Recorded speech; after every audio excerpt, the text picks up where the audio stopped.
Hello, আসসালামু আলাইকুম সবাইকে। তো সবাইকে রামাদান মোবারক।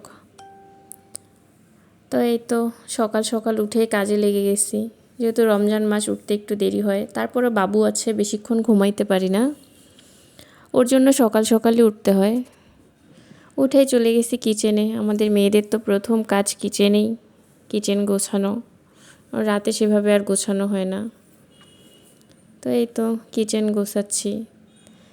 তারপরে কিচেনে অনেক জমানো, রাতের খাওয়ার পরে জমানো অনেক কিছু থাকে, সেগুলো ধুইতে হয়।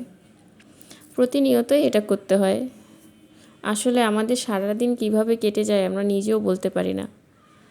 আমি তো কীভাবে ইফতারের টাইম চলে আসে আমি বুঝতেও পারি না।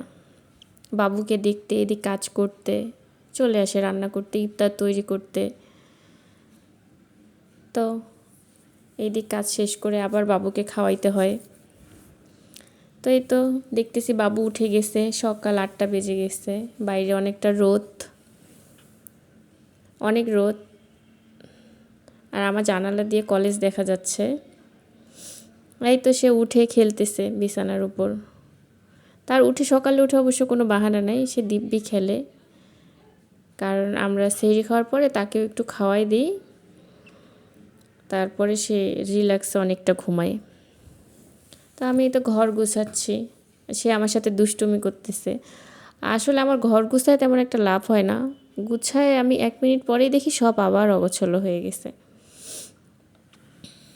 তারপরে কি আর করার, ঘরটা গুছাইলে নিজের একটা শান্তি লাগে, তার জন্য গোছাই। তো ঘর গোছানোর পরে ফাইনাল লুকটা দেখলেই মনটা কেমন যেন শান্তি শান্তি লাগে। তারপরে তো বই খাতা আর বাবার সব গুছায় রাখতেছি। এগুলোও গুছায় কোনো লাভ নেই, সেও খুব ব্যস্ত মানুষ, সব অগোছালো করে রেখে চলে যায় ডিউটিতে। কি আর করার।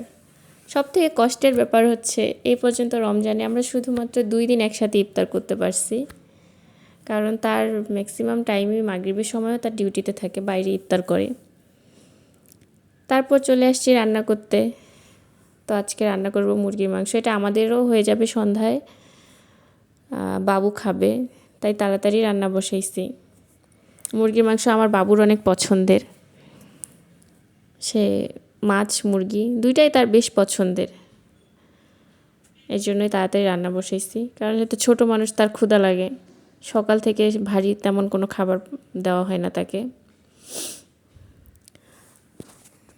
তো একা বাচ্চা নিয়ে রান্নাবান্না করা, কাজ করা যে কতটা কষ্টকর এটা বোঝানোর মতো না। আমি এদিক রান্না করতেছি, সে এদিক অগোছালো, সব কিছু অগোছালো করে, দুষ্টুমি করে আমার সাথে, মাঝে মাঝে বাহানা করে।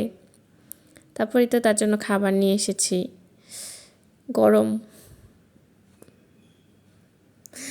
অনেক গরম, সে নিজে খাওয়ার চেষ্টা করছে, ফু দিচ্ছে। তারপর প্রতিদিন তাকে এই জানালায় এভাবে দাঁড় করায় আমাকে খাওয়াইতে হয়। তো সবাই ভালো থাকবেন, আল্লাহ হাফেজ।